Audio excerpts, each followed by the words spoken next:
So I did my first HYROX at Olympia in London. I was competing in the men's open and I was fundraising for Macmillan Cancer Research. This video is my race review, what happened before, during and after the event. I'll take a deepish dive into some of the stats from the race using my favourite tool for analysing HYROX results, and then I'll give you some of my tips and findings for your first or next race. So this was my first HYROX and I was competing in the men's open. This took place on Sunday, the 5th of May 2024 at Olympia in London. My wave started at 2:50 in the afternoon and I ended up raising around £1,300 for Macmillan Cancer Research. I like to think I'm generally fit, but in advance of the event, I decided to put more focus on HYROX specific movements. And of course, lots of running as well. If you want to learn a little bit more about my training, the gear I used and my expectations, see my previous video, link is down in the description. So we decided to stay near the Olympia in a hotel called the Kensington Prime Hotel, which I'd recommend by the way. It's very close to the venue. The room was a little bit small, but I guess we are in London. On the morning of my race, I had a regular breakfast at the hotel. This consisted of eggs and bacon, some cereal, some toast, and a croissant with some jam. I pretty much had something from everything they had to offer at the buffet. And then I didn't eat anything else until about an hour before my race, and I decided to have one of those chocolate squares bars. And I'll cover off what I did about hydration later in the video. Going into the race, I wanted a 1:35, and I ended up with a 1:20, which I was super happy with. So now I have a good foundation time and I have something to work with in the future. The event itself was amazing. It was so enjoyable. The venue, the atmosphere, the music, people and organisation was all on point. I definitely left the event with that HYROX high, which lasted for a good few days after the event.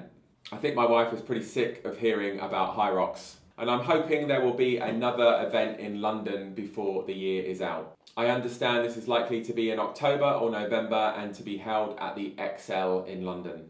I'm going to try and get a men's ticket, and I think I'd be happy with a men's open or a men's pro, depending on what is available. And in the meantime, my training has switched to being strength training, keeping the pro weights in mind, along with some zone 2 training on the bike and running, and some interval work to improve my aerobic capacity. And finally, I'm also aiming to drop a few kilograms so I'm a little bit lighter for my next race. If you're finding this video entertaining or helpful, please consider liking or subscribing. It really does help the channel grow. Thank you. So let's take a look at my performance in the race. My total time was 1 hour 20 and 16 seconds. My running total was 45:48. My workouts total was 30 minutes and 3 seconds. And I spent 4 minutes 25 seconds in the Roxzone. Looking at some percentages, I was in the top 61.4% for running, which isn't so great, but I was in the top 16.2 for the workouts and the top 17.5 for the Roxzone. So it's very clear I need to do better with my running. Overall, my runs were in the top 60 to 70%, but my final run before the wall balls, I was in the top 5.4%, so I'm not really sure what happened there. Maybe I just wanted to get the event over and done with. Looking a little bit closer at the workouts, my top ones were the 1,000 metre row, where I was in the top 7.5%, the 100 metre sandbag lunges, where I was in the top 11.5%, the burpee broad jump, where I was in the top 12.5%, the sled push, where I was in the top 16.4%, and the wall balls, where I was in the top 20.4%. I was most surprised by the row being quite good for me. I'm not really sure what happened as I don't actually enjoy rowing at all. And I think I was quietly confident on the lunges, the burpees and the sled push, as I do lots of lunges and burpees in the classes I teach. And I'm a pretty big guy, so I knew I shouldn't have too many problems moving the sled. And you might be thinking, how am I getting all this easy access to the stats and data? And I would recommend a website called HYROX.com. That's HYROX.com. This has been an invaluable tool if you want to deep dive into your performance. Are there any other tools that you would recommend? The only other tool that I'm aware of is called RoxFit, which is an app for the iPhone. I'm not sure if it's available on Android as well. But I do prefer seeing all the detail on the big screen, which is why I prefer HYROX.com. So on to these tips. So these are some tips if I was able to go back in time and tell myself, Back to the Future style. Hopefully one or more of them will be useful to you. So in the sled push, I found the wheelbarrow technique worked really well. That's where you have your arms and shoulders leaning against the sled.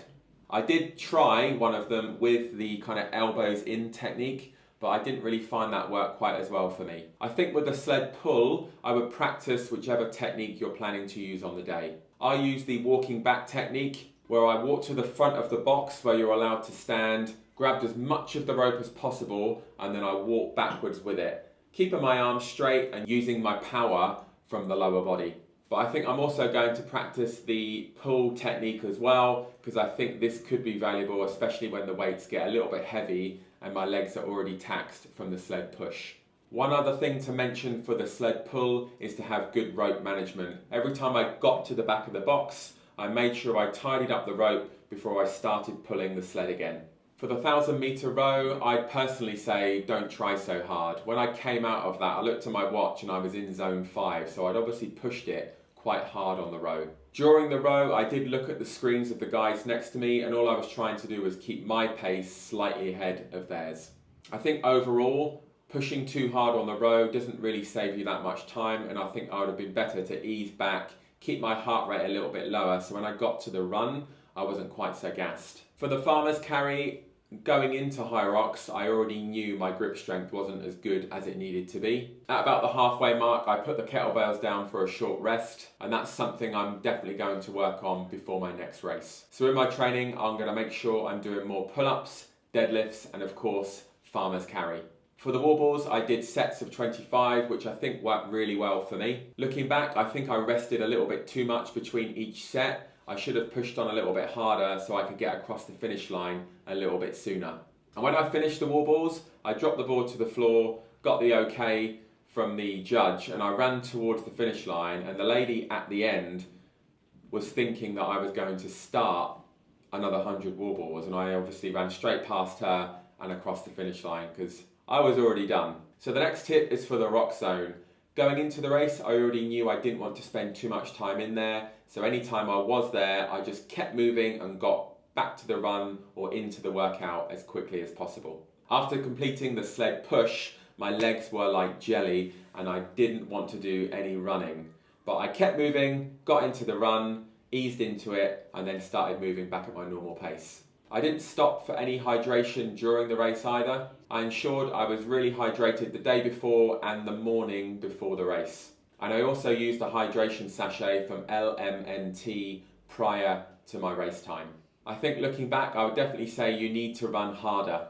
Looking at some of the video clips, I was definitely pacing the run as I didn't know how I was going to feel after the next workout or the next run. And running was easily where I lost the most time overall. So running will definitely be a main focus for me before I compete in my next race. As for shoes, in my previous video I mentioned I was wearing the Ultra Escalante Racers. And for me they were perfect. There was plenty of grip. Grip was never an issue for me during the race. And they suited my feet as I usually only wear barefoot shoes. These particular Ultras have a wide toe box, they have a lot less support than your regular running shoes, and they work really well for me and my feet. I guess my tip for the shoes is I see a lot of talk online about what shoes to wear, which shoes are best for HYROX, and I would just say go for the ones that suit your feet and the ones you've done the training in, as grip really wasn't an issue for me. So there you have it, that is my first HYROX race review. Hopefully you found some of the tips and information useful. And if you have any questions, feedback, concerns for your first race, or something you'd like me to cover in a future video, leave them in the comments down below and I'll do my best to answer them for you.